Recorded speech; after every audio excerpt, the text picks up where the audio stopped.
if I'm not playing in a game, I'm making scouts, I'm watching somebody else's game, and it's just, I try to be as prepared as possible. Yes, these are just going at it down low. But Izzy says, you know what? You are not going to stop me this time. I have a really good record right now, and I want to keep that up, and I know it's because I was been so prepared of what I wanted to do. How would you describe the way that you run your team? I think I am very collaborative. Again, we're all here, we know how to play basketball.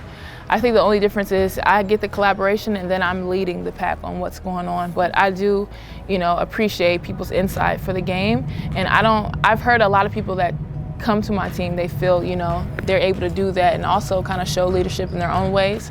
And I like that. I think that's what AU is about. It's giving everybody their chance and their shine and representation.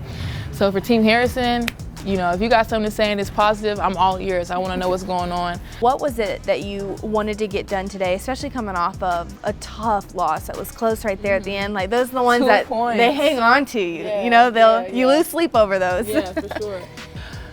We didn't communicate. We didn't talk on the defensive end and even the offensive end. Like, we just weren't echoing anything, and I know that's something that I can't feel comfortable playing with that, and I don't want that to persist. So that was an emphasis for me today in practice. We're going to talk, we're going to say who has the nail and who has each other's back, and we're going to help the helper. I think it just puts everybody on the same page because you fuel the defensive end and it goes into your offensive end.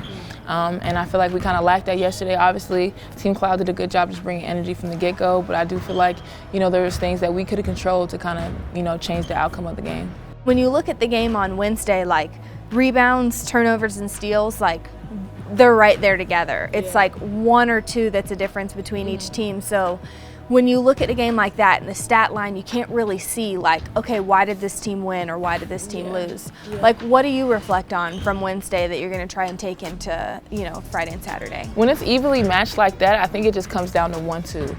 Like, they were getting a lot of 50-50 balls. We were shooting well. I think we did well. We started off the game really well, but they were just getting hustle plays. And those are things that, again, it doesn't show up on the stat sheet, but it shows up in the game. It shows up in the vibe of the energy of the game. And I think that was something that I wasn't able to see on paper, but I could feel that. So the things that you might necessarily not see on the stat sheet, you can go out there and be like, something just feels off, you know?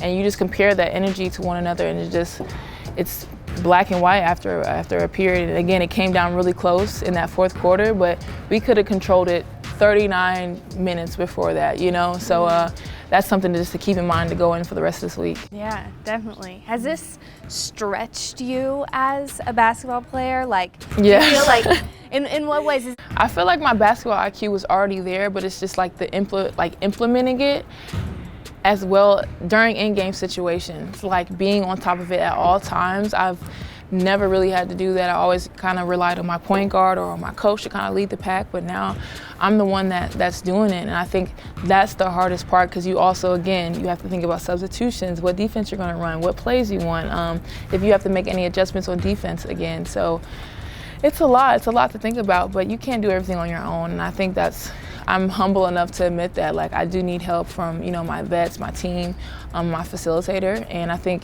everybody that I've worked with, we've done a really good job of collaborating.